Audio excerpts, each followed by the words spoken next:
Welcome back to the Promoted Podcast, the podcast that helps you get promoted and be great when you get there. I'm your host, Felicity Fury, co-founder and CEO of We Aspire, and I'm joined by the incredible engineer, superstar, pilot, and speaker, Renee Wooten. How are you, Renee? I'm great. Good to see you today, Felicity. And for everybody online that is not familiar, Felicity is the CEO and co-founder of We Aspire, an incredible leadership program and business. And I think that you and I have had so much experience in building businesses and trying out so many different corporate careers that we're really here to try and help inspire you to be and bring your full self to work and be the leader that we know is inside of you. So good. Felicity, sorry, go Renee. We're too keen today. Felicity, what are we going through today? Well, today's topic is all about knowing yourself better. And, a lot of the time I feel like I do know myself and then things pop up and, I'm like 30, I'm trying to remember how old I am, 38 years old. Do you think I'd have some experience of being me? But I had this coaching session just yesterday that was so powerful for me. We did a bit of a diagnostic and we're looking at temperaments. And I learned a lot about myself and which was around being, I would say, how to describe this temperament? It's still very new to me, but I think around being almost like a bit more bossy, I would say, is like a really simple summary, and really taking ownership of leading. And it's something that I find really hard to do because I was told as a kid, don't be bossy, etc. And I think it can also be really tricky for women to step into their power as a leader. And the word that my coach used was, it can actually feel quite shameful. And I was like, whoa, that is huge. I can definitely feel like that when I am wanting to, not really assert myself, but, be a strong, dominant leader, which I feel like in some situations comes really naturally to me. But I also really understand about, building relationships and taking people on the journey. So it can come across as a bit harsh sometimes. So I feel like I'm still kind of figuring out how this piece of the puzzle fits in. But I wanted to bring it up as a topic today because I think it can give you so much more confidence when you do know yourself and do know how your brain works and how you operate. And actually discovering those things about yourself can have you be so much more effective, whatever role you have, whether it's a leadership role or not. So Renee, I wanted to dive into that today. And I feel like you're someone who is self-aware. You've done a lot of work on yourself to understand you. How do you think about this topic? Is it important to you? Is it something that you've sought out to do to discover more about yourself? Or is it something that's kind of bubbled up throughout your career? I think at this point in my life, I feel the most empowered I've ever felt in being my true, authentic self in the workplace. And it's certainly been something that has developed over the past 12, 14 years of my career.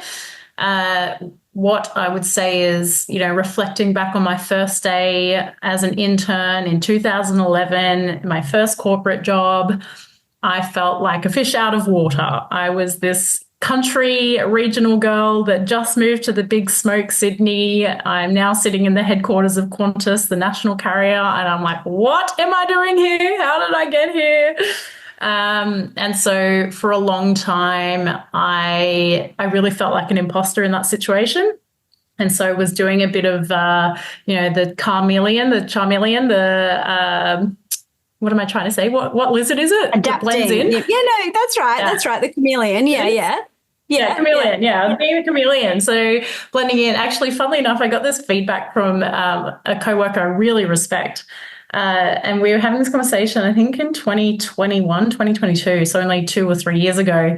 And he said to me, Renee, I always thought that you were an eastern suburbs girl that grew up in Sydney and, was super wealthy, And I was like, I'm sorry.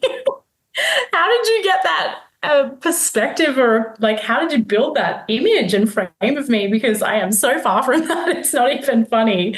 So it's quite interesting because we never knew each other personally. We passed each other, in the workplace, but we'd never sat down and actually had a conversation. And I found that incredibly interesting. And that to me was like, wow, I've adapted so well to this environment that people think I fit in here. Whereas I certainly for many, many years did not feel like I fit in. And it's something that I reflect on today and really try to bring to light for young people starting out in their careers, particularly for diverse people. You know, when you're in an environment where no one around you reflects you, you're naturally just going to feel like a fish out of water. You know, I think that is innate. It's a part of all of us. I know when I've traveled to Africa and to, you know, places where the diversity is so different to where I've grown up, I feel like a fish out of water in those environments. And it's a really nice and it's a humbling experience, to be honest, because I don't think that you realize the impact that has on your everyday confidence in the workplace and how you show up as a person. So having those moments are humbling, but also it helps you put yourself in a different situation. And that is other people's shoes and their lived experience and how they may be feeling in certain environments. So, you know, fast forward now, I'm 31. I'm building this incredible global aerospace career. I'm so proud of it. I've worked my butt off. So I really feel like I have earned my stripes. But I have this newfound freedom almost to be who I am authentically. And that is, you know, let's say you walk into a new environment and you've got lots of confident people around you and they seem incredibly intelligent and maybe like more superior than you in ways. If I walk into those environments, I still have those feelings, but the way I process it is, hey, I'm new here, so this feeling is going to be temporary. And so I'm just going to get on with my job. I'm not going to not take opportunities. I'm not going to not put my hand up for things. And I'm not going to go and, you know, stay in my corner. I'm going to go and introduce myself to these people and learn about who they are and overcome this temporary feeling of, oh, I don't know if it's safe to be myself here. I push through. It's almost like this change fear that you experience no matter when it's a new environment. You walk in, you're like, oh, it's all different. And then you're like, all right, where do I start? Who am I going to take to coffee first? And I think as well, this comes from a place of, I know when I work hard and when I deliver my work, I get the respect that I know I deserve.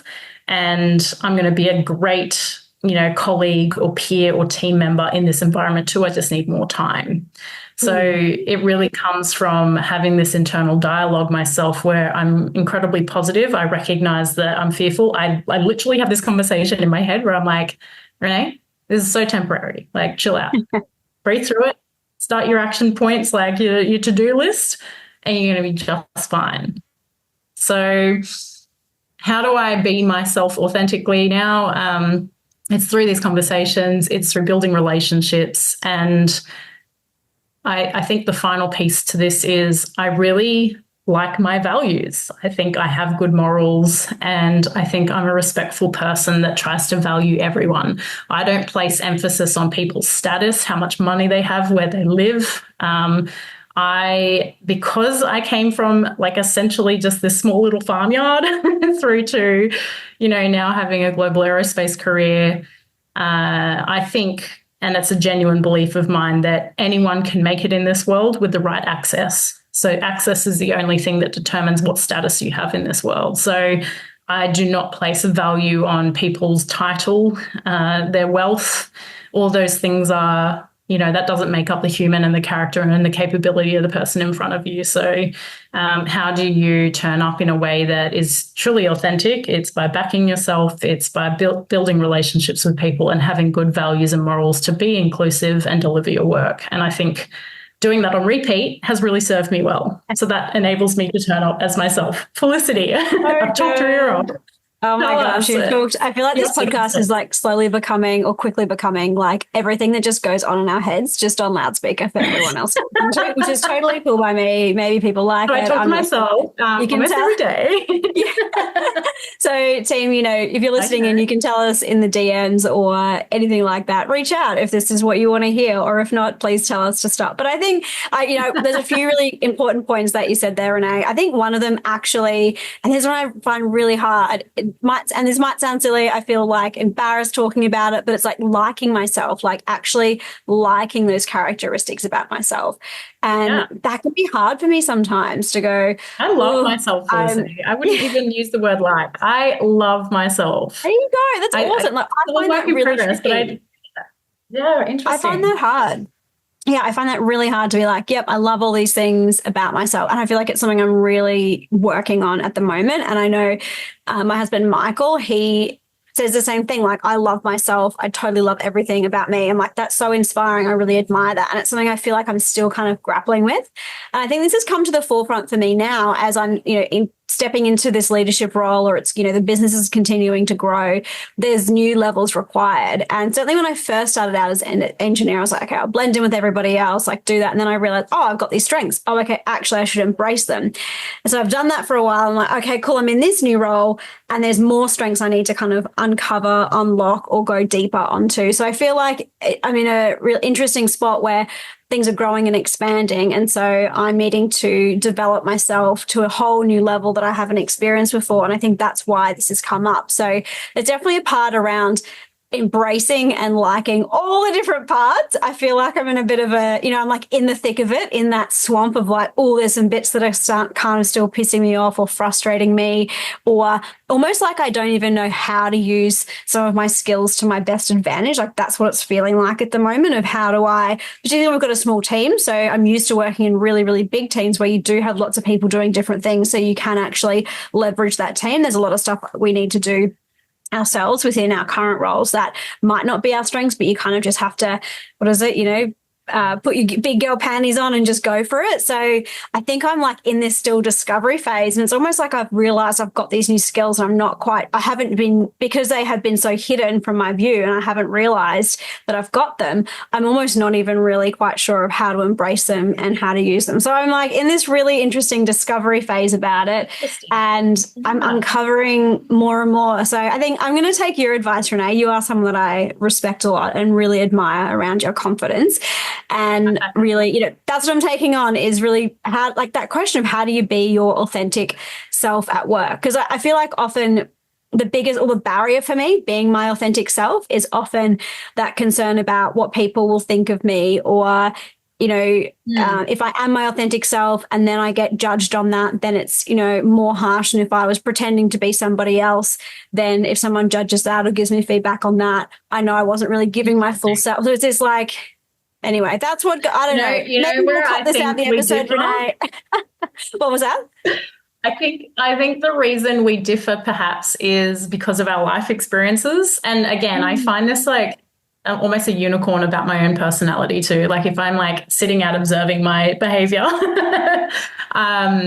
I think so. I don't know if a lot of people know this, but here we go. We're being authentic. I grew up with a bit of a bully for a mum, and I then also dated somebody who wasn't the kindest person. So as a result of that, I think because I was told so many mean things when I was young, I just don't listen to that now. I almost go, that's so funny. Like, what? You think that about me when I know myself really well? Like, so I have this ability to now, I don't care about people's opinion. And because I know everybody has one, and I don't respect everybody's opinion. So generally the people judging me are the people that feel threatened or aren't nice people or don't have the same values in the first place. So I almost go, cool, thanks for that. Catch you later. Whereas then I would reflect on myself and go, did I respond in the right way? What are my values in this situation? Did I live up to it? And if I didn't, then that's when I'll go put my hand up and say, hey, listen, I didn't deal with that in the way that I hold myself account to. So how, my apologies, and what can I do to rectify it? Or how can I change what I responded with in the future? So I'm very self-critical in that way. But I certainly don't allow people around me that I don't respect or have a good relationship with to influence that self-respect that I have. So if you acknowledge that you can never please everyone, and you aren't seeking everyone's validation, it's very freeing to just know that you're a good person, you're doing good things, and you're trying to add value. And that's enough. And that is enough. And where you don't have the skill, where you are still learning things, giving yourself the grace to know that every human in the world is literally doing the same thing, and you will grow into that in the right time. We're all a work in progress. We are a work in progress. And authenticity is one of my big values. So it's one thing that is really important to me. And I kind of feel like, yeah, you know, you get this insight, this aha moment, which I've had just yesterday and gone, oh wow, okay, this is really fascinating. It's like I didn't even know that. And now I'm like, oh wow, okay, that's cool. That's the next thing to work on. So Renee, thank you for your advice today. This has really helped me. I hope it's helped the people listening. We're going to keep this conversation going offline. I know, Renee, around bringing more of that authenticity out. You can be accountable as my accountability buddy, mentor, and helper in that space. We hope this conversation has been helpful for you, and we can't wait to talk to you in the next episode. Any final tips, Renee? No, you're listening to the Promoted Podcast, and we're here to help you get promoted and be great when you get there. Thank you for listening.